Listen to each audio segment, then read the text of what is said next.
Pakistan this week में एक बार फिर खुशामदीद। जेल भरो तहरीक का तीसरा राउंड, रावलपिंडी में गिरफ्तारियां। इमरान खान का सिंध के तमाम अजला का दौरा करने का ऐलान।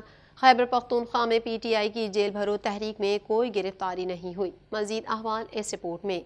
जेल भरो तहरीक के तीसरे राउंड में खिलाड़ियों ने रावलपिंडी के कमेटी चौक में मैदान सजाया। रावलपिंडी में जेल भरो तहरीक के सिलसिले में PTI के रहनुमा फयाजुल हसन चौहान, जुल्फी बुखारी, सदाकत अब्बासी, वहीद कासिम और एजाज खान जाजी समेत 80 से जायद कारकुनों ने गिरफ्तारी दे दी। फयाजुल हसन चौहान ने कैदी वैन में मीडिया से गुफ्तगू करते हुए कहा कि मैंने घर वालों को कहा है कि मेरी जमानत ना कराना, ना हम जमानतें कराएंगे और ना ही दरख्वास्तें देंगे। फयाज चौहान की गिरफ्तारी के बाद साबिक वजीर दाखिला शेख रशीद, PTI रहनुमा जुल्फी बुखारी और आमिर कियानी भी कमेटी चौक पहुंच गए।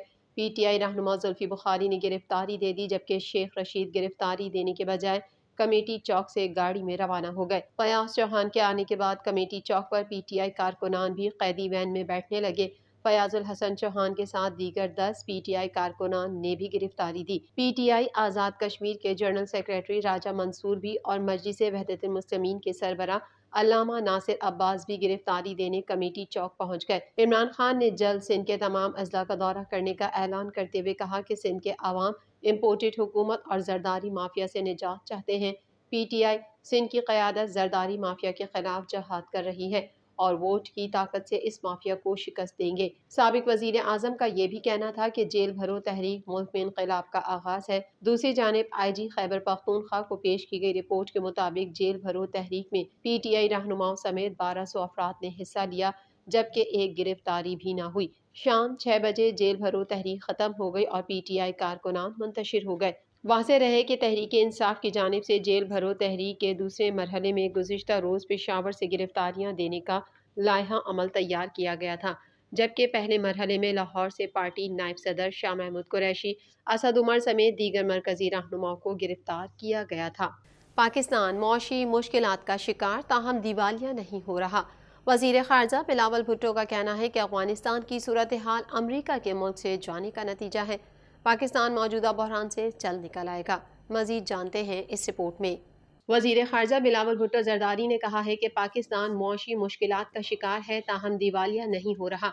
अपनी सरजमीन पर हम दहशत गर्दों का मुकाबला करेंगे। अफ़गानिस्तान से खतरात के हल के बगैर पाकिस्तान में सिक्योरिटी का मसला रहेगा। वज़ीर ख़ारजा बिलावल भुट्टो ज़रदारी ने गैर मुल्की मीडिया को इंटरव्यू में पाकिस्तान के दिवालिया होने से मुतालिक सवाल के जवाब में कहा कि पाकिस्तान की मईशत मुश्किलात का शिकार है, ताहम पाकिस्तान दिवालिया नहीं हो रहा है। IMF से मुज़ाकरात जारी हैं। उन्होंने कहा कि कोरोना वबा, यूक्रेन में जंग और आलमी मईशत के असरात पाकिस्तान की मईशत पर भी हुए हैं। सैलाब ने पाकिस्तानी मईशत के लिए मुश्किल सूरत हाल पैदा की है। वज़ीर ख़ारजा बिलावल भुट्टो ज़रदारी का ये भी कहना है कि अगर इमरान खान अपने तरीक़ाकार में तब्दीली लाते हैं तो उनका सियासत में मुस्तक़बिल है। बदकिस्मती से मैं उन्हें तरीक़ाकार में तब्दीली लाता हुआ नहीं देख रहा। बिलावल भुट्टो का मजीद कहना था कि पाकिस्तान को दहशत गर्दी की नई लहर का सामना है, जिसका असर मईशत पर होता है। आलमी कर्जे मुख्तसर और तवील मुद्दत का मामला होता है। पाकिस्तान मौजूदा बहरान से जल्द निकल आएगा। उन्होंने कहा कि अफगान तालिबान को दाइश के अलावा किसी से खतरा नहीं है। अफगानिस्तान की मौजूदा सूरत हाल अमरीका और नेटो के अफगानिस्तान को छोड़कर चले जाने का नतीजा है। पाकिस्तान ने अफगानिस्तान की मदद की है और आइंदा भी करता रहेगा।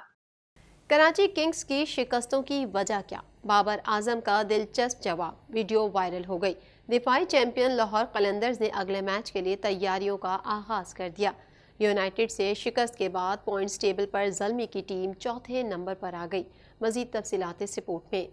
पाकिस्तान सुपर लीग की दिफाई चैंपियन लाहौर कलंदर्स ने अगले मैच के लिए तैयारियों का आगाज कर दिया, जबकि पाकिस्तान सुपर लीग के 8वें एडिशन में पेशावर ज़ल्मी के कप्तान बाबर आजम ने कराची किंग्स की शिकस्तों से मुतालिक सवाल पर दिलचस्प जवाब दे डाला। मैच में शिकस्त के बाद प्रेस कॉन्फ्रेंस करते हुए बाबर आजम से सहाफ़ी ने सवाल किया कि आप कराची किंग्स छोड़ गए तो काफ़ी बात हो रही थी कि किंग्स की कारकर्दगी में बेहतरी आएगी, लेकिन किंग्स को मुसलसल शिकस्तों का सामना है। आपको क्या लगता है? इस पर बाबर आजम ने जवाब दिया कि मैं उनका कोच थोड़ी हूँ। कराची में खेले गए मैच में पेशावर ज़ल्मी की टीम को इस्लामाबाद यूनाइटेड के हाथों यकतरफा मुकाबले के बाद 6 विकेटों से शिकस्त बर्दाश्त करना पड़ी थी, जिसके बाद पॉइंट्स टेबल पर ज़ल्मी की टीम चौथे नंबर पर आ गई है।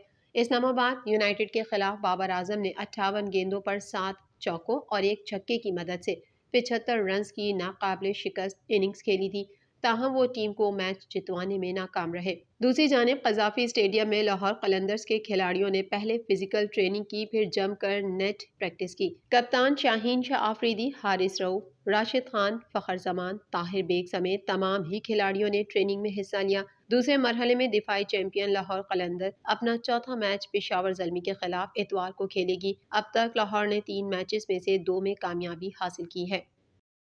کاروباری دنیا سے بھی خبر شامل کر لیتے ہیں۔ پاکستان اور چین کے درمیان $700 ملین کے کمرشل قرضے کا معاہدہ طے پا گیا۔ وفاقی وزیر خزانہ اسحاق ڈار نے کہا ہے کہ چائنا ڈیولپمنٹ بینک نے پاکستان کے لیے $700 کی منظوری دے دی ہے۔ مزید جانیں گے اس رپورٹ میں۔ پاکستان اور چین کے درمیان $700 ملین کے کمرشل قرضے کا معاہدہ طے پا گیا۔ وفاقی وزیر خزانہ اسحاق ڈار نے کہا ہے کہ چائنا ڈیولپمنٹ بینک نے پاکستان کے لیے $700 کی منظوری دے دی۔ اسحاق ڈار کا کہنا تھا کہ اسٹیٹ بینک کو $700 ملین رواں ہفتے ملنے کی امید ہے، جس کے بعد بینک کے زر مبادلہ کے ذخائر میں اضافہ ہو جائے گا۔ پاکستان اور چائنا ڈیولپمنٹ بینک کے درمیان $700 ملین کے قرض کا معاہدہ گزشتہ ہفتے طے پایا اور حکام کے مطابق اس ہفتے رقم کی منتقلی متوقع ہے۔ یہ پیش رفت $300 ملین کے ایک اور چینی کمرشل قرضے کی واپسی کی تاریخ سے کچھ دن پہلے ہوئی ہے۔ پاکستان اور چین کے درمیان $700 ملین کے کمرشل قرضے کا معاہدہ ہو گیا، جس سے کل $2 ارب کے چینی قرضے کے امکانات بحال ہو گئے۔ اس اقدام سے زر مبادلہ کے ذخائر کو عارضی مستحکم کیا جا سکتا ہے جب تک IMF کی رقم آنا شروع نہ ہو جائے۔ پاکستان دس ویک میں فی الحال اتنا ہی۔ مزید خبروں کے ساتھ اگلے ہفتے پھر حاضر ہوں گے۔ جب تک کے لیے اپنی میزبان کو اجازت دیجیے۔ اللہ حافظ۔